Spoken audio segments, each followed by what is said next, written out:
Kasarap nito, oh. Paa daw ng ano to, paa ng baka.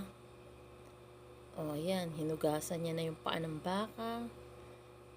Kinaliskis pa niya para mawala yung extra na ano, buhok.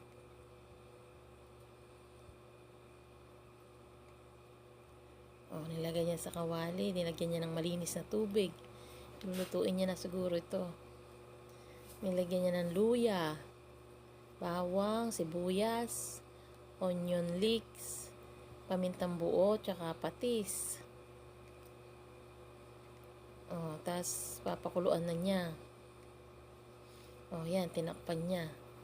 Yan, oh, kulong-kulo, oh.